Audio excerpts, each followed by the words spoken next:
સુરતમાં હવે કોના પર ભરોસો કરવો તેવો પરિસ્થિતિ ઊભી થવા પામી છે, કારણ કે અલથાણમાં ઓફિસમાં કામ કરતા કારીગરે જે લાખો રૂપિયાની ચોરી કરી હતી તે અંગે ફરિયાદ નોંધાતા જ અલથાણ પોલીસે આરોપીને ગણતરીના કલાકોમાં ઝડપી પાડી મુદ્દામાલ કબજે કર્યો છે।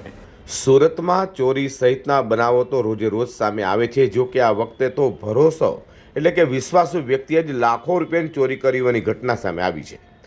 વાત એમ છે કે સુરતના અલથાણ વિસ્તારમાં આવેલા વીઆઈપી રોડ પરના ઇન્ટરનેશનલ વેલ્થ સેન્ટર ખાતે ઓફિસ ધરાવનારને ત્યાં કામ કરતો અને ડિંડોલી મધુવન સર્કલ પાસેના શ્યામવિલા રો હાઉસમાં રહેતા મયુર સંજય પાટીલે ઓફિસમાંથી નોકરી દરમિયાન 10 લાખ રૂપિયાની ચોરી કરી હતી, જે અંગે અલથાણ પોલીસ મથકે ફરિયાદ નોંધાઈ હતી।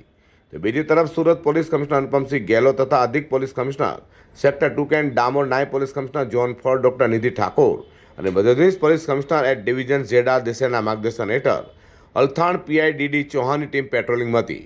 ત્યારે બાતમીના આધારે 10 લાખ રૂપિયાની ચોરી કરી ભાગી છૂટેલા કારીગર એવા ડિંડોલી મધુવન સર્કલ પાસેના શ્યામવિલા રો હાઉસમાં રહેતા મયુર સંજય પાટીલને ઝડપી પાડી તેની પાસેથી ચોરીમાં ગયેલ રકમમાંથી 4 લાખની રકમ કબજે લઈ વધુ તપાસ હાથ ધરી છે।